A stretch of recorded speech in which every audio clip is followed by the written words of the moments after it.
Assalamualaikum warahmatullahi wabarakatuh. Saya Adelia Puspita Retnoningrum dengan NPM 222905102.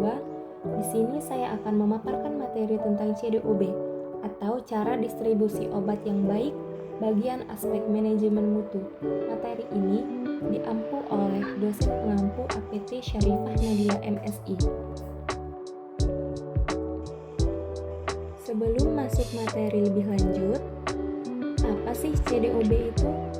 Cara distribusi obat yang baik atau disingkat dengan CDOB adalah cara distribusi atau penyaluran obat dan bahan obat yang bertujuan memastikan mutu sepanjang jalur distribusi atau penyaluran sesuai persyaratan dan tujuan penggunaannya.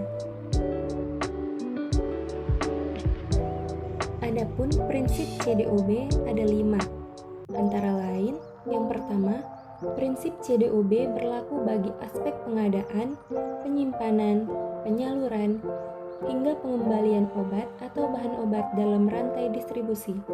Yang kedua, semua pihak yang terlibat dalam proses distribusi obat bertanggung jawab memastikan mutu obat atau bahan obat dan mempertahankan integritas rantai distribusi. Yang ketiga, cara distribusi obat yang baik berlaku juga bagi obat donasi dan obat uji klinis.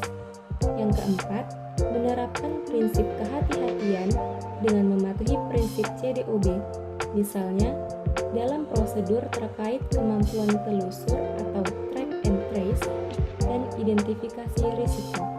Yang kelima, kerjasama antara semua pihak termasuk pemerintah, bea dan cukai, dan pihak yang bertanggung jawab untuk penyediaan obat, kepastian mutu, keamanan obat, serta mencegah paparan obat palsu terhadap pasien.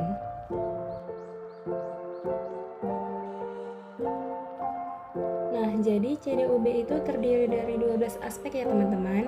Yang pertama itu ada manajemen mutu, yang kedua organisasi, manajemen, dan personalia, yang ketiga bangunan dan peralatan, yang keempat ada operasional, yang kelima inspeksi diri, yang keenam keluhan obat dan bahan obat kembalian yang diduga palsu dan penarikan kembali, yang ketujuh ada transportasi, yang kedelapan fasilitas distribusi berdasarkan kontrak, yang kesembilan dokumentasi, yang kesepuluh ketentuan khusus bahan obat, yang ke-11 ada ketentuan khusus produk rantai dingin, dan yang ke-12 ketentuan khusus narkotika, psikotropika, dan prekursor farmasi.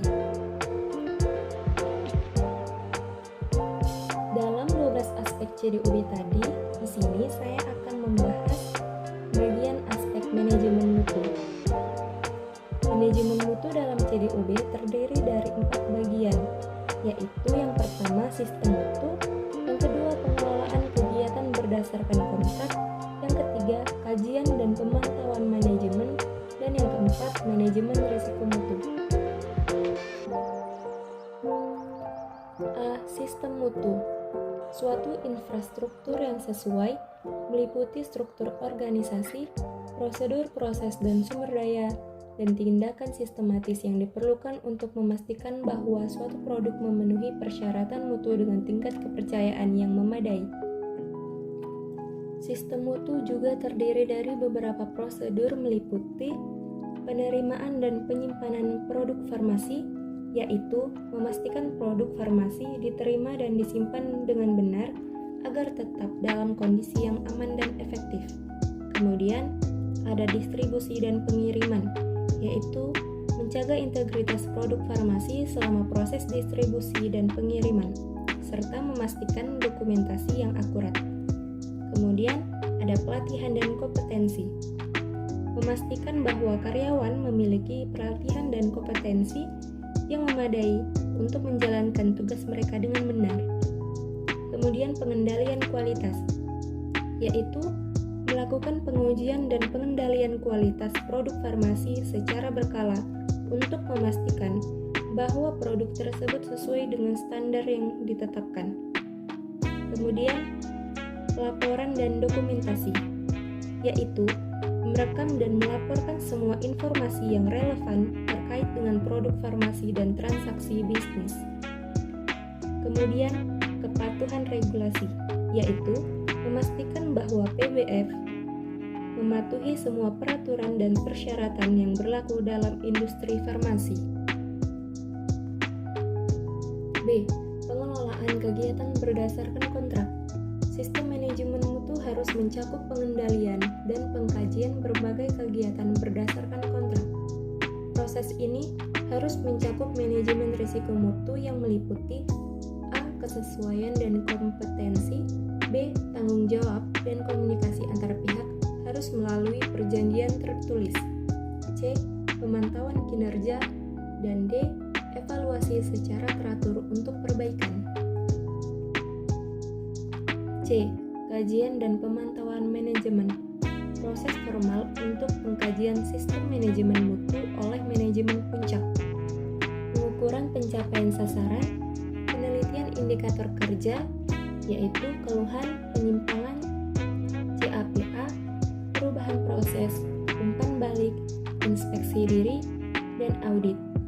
Kemudian peraturan, pedoman, hal baru lainnya terkait mutu, kemudian inovasi peningkatan kerja, dan perubahan iklim usaha dan sasaran bisnis.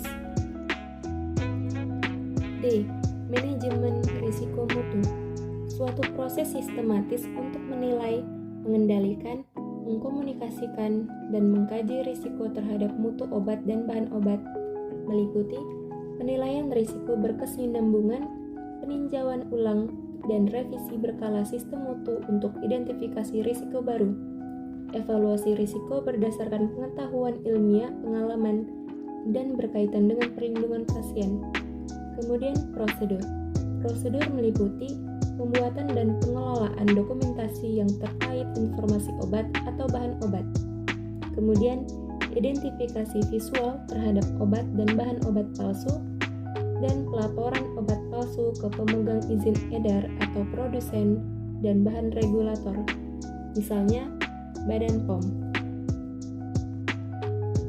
Nah, jadi pelaksanaan manajemen mutu CDOB memiliki manfaat bagi sarana industri antara lain membantu perusahaan untuk menetapkan sasaran dan mencapai sasaran mutu yang diharapkan, fokus pada kepuasan pelanggan untuk pertumbuhan bisnis, kinerja yang lebih efisien, dan memenuhi persyaratan regulasi dan perundang-undangan.